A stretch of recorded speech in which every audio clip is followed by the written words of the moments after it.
இன்னைக்கு வந்து இப்ப நம்ம நிறைய பார்க்கணும். போராட்டம் நடந்துட்டு இருக்கு. போராட்டம் அரசியல் நடந்துட்டு இருக்கு. இப்ப இருக்க யூத் சொல்றேன். இப்ப ஜென்ஸின்னு சொல்ற யூத்தோ இல்ல அதுக்கு முன்னாடி இருந்தவங்களோ, இவங்க அந்த இளைஞர்கள்லாம் வந்து இப்ப ஒரு ஒரு ஏடிஎம்கே ஜெயலலிதா இறந்ததுக்கு அப்புறமாட்டி வந்து நிறைய பிரச்சனை நடந்துச்சு. அதுக்கு முன்னாடியே கூட நிறைய போராட்டங்கள் நடந்துச்சு இல்லையா? இப்ப இந்த இளைஞர்கள்லாம் வந்து எப்படி பார்க்குறாங்க? இந்த போராட்டங்கள்லாம் வந்து நியாயமான போராட்டங்கள்னு பார்க்குறாங்களா? இல்ல வந்து ரொம்ப டயர்ட் ஆயிடுச்சு அவங்களுக்கு. என்னடா இது இவ்வளவு எப்ப பார்த்தாலும் போராடிட்டே இருக்கணுமா? அப்ப என்னுடைய இளமை என்ன நான் இப்படிதான் கழிக்கணுமா? அப்படின்ற மாதிரிலாம் ஒரு எண்ணப்பாடு எண்ணப்பாடு வந்திருக்கும் இல்லையா? சோ அது நீங்க எப்படி பார்க்குறீங்க? அதே போல இந்த சமூக ஊடகங்கள்ல இன்னைக்கு நடந்துகிட்டு இருக்க உரையாடல்கள், அதுல வந்து இப்ப எப்படி சொல்றதுன்னா, ஆ ஒரு கருத்தியல் ரீதியா எந்த ஒரு விவாதமும் வைக்காம, ரொம்ப தரக்குறைவா, ரொம்ப மோசமா பேசுறது, இல்ல ஏதாவது எனக்கு இந்த கட்சிய பிடிக்கும், அந்த கட்சிக்கு நான் என்ன வேணா பேசுவேன்ற மாரி போறது. இதெல்லாம் எப்படி பார்க்குறீங்க? இந்த இளைஞர்கள் கூட்டம் எத நோக்கி போயிட்டு இருக்கு? ஒரு பாசிட்டிவா இருக்கா? இல்ல அதுலயும் நிறைய மாற்றங்கள் உருவாகும்னு நீங்க நினைக்கிறீங்களா? இன்றைக்கு அரசியலை பற்றிய இளைஞர்களின் போக்கு வந்து ரொம்ப கவலை அளிப்பதா தான் இருக்கு. அதான் ம். உண்மை. ரொம்ப கவலை அளிப்பதா இருக்கு. அரசியல் வந்து நமக்கு தேவையில்ல அப்படின்னு ம். நினைக்கிறாங்க அப்ப. அரசியல் நமக்கு தேவையில்லைன்னு நினைக்கிறாங்க. அது ஏன் வீணா தொந்தரவு அது என்ன அப்படிதான் நினைக்கிறாங்க. அதுக்கு ம். 2 காரணங்கள் இருக்கு. ஒண்ணு இந்த 1990களில் ஏற்பட்ட அந்த உலகமயம், தாராளமயம், அந்த புதிய பொருளாதார கொள்கை.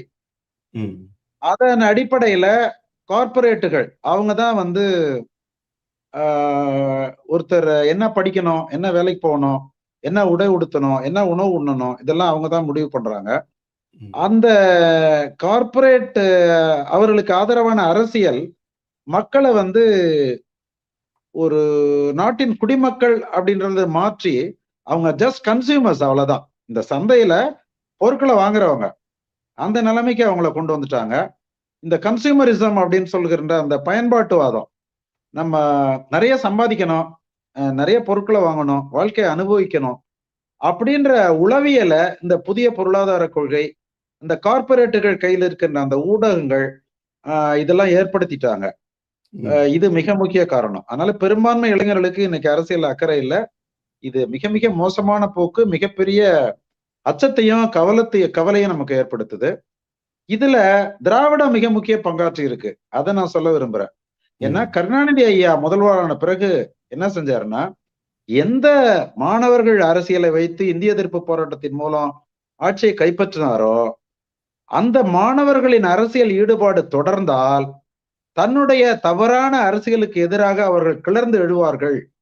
ம். தன்னுடைய அரசியல் முடிவு பெற்றுவிடும் என்று அஞ்சி திட்டமிட்டு திட்டமிட்டு தமிழ்நாட்டு மாணவர்களை அரசியலில் இருந்து அவர் அப்புறப்படுத்தினார். அதுக்கு என்ன செஞ்சார் அப்படின்னா, அவருடைய ஆட்சி காலத்துல சாதி அடிப்படையில் தகராறுகள் கல்லூரிகள்ல ஏற்பட்டது. அத காரணம் காட்டி மாணவர் தேர்தல் நடக்கிறதுனால தானே இதெல்லாம் அப்படின்னு சொல்லி மாணவர் சங்க தேர்தலையே ஒழிச்சு கட்டினார்.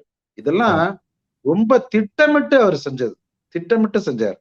அப்படி ஏன்னா அந்த மாணவர் சங்கங்கள் இருந்ததுன்னு வைங்க, ஒரு கட்சி மாணவர் சங்கம் வச்சிருக்கோம். திமுகவுக்கு ஒரு சங்கம் இருக்கும், அதிமுகவுக்கு இருக்கும், கம்யூனிஸ்டுகளுக்கு இருக்கும்.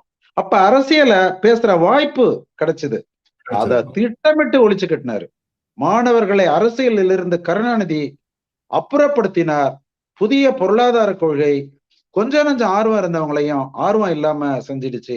அதனால செந்தமிழன் சீமான் அவர்கள் தமிழ் தேசிய அரசியலை முன்னெடுத்த பிறகுதான் அவருடைய ம். ஒவ்வொரு பொதுக்கூட்டமும் ஒரு அரசியல் வகுப்பா நடந்துகிட்டு இருக்கு. உங்களுக்கு தெரியும். ஆமா. ம். தண்ணீர் மாநாடு, மாடுகளுக்கான மாநாடு, மலைக்கான மாநாடு, இது ம். எல்லாமே நீங்க அந்த பேச்ச கேட்டீங்கன்னா ஒரு வகுப்பு மாதிரிதான் இருக்கும். அரசியல் மாரி. ஆமா. ம். அதனால் ஈர்க்கப்பட்ட இளைஞர்கள் ஒரு சிறு எண்ணிக்கையில் இன்னைக்கு அரசியல் அக்கறையோட வந்திருக்கிறாங்க. இதை மேலும் ம். வளர்த்தெடுக்க முடியும் அப்படின்ற நம்பிக்கை இருக்கு.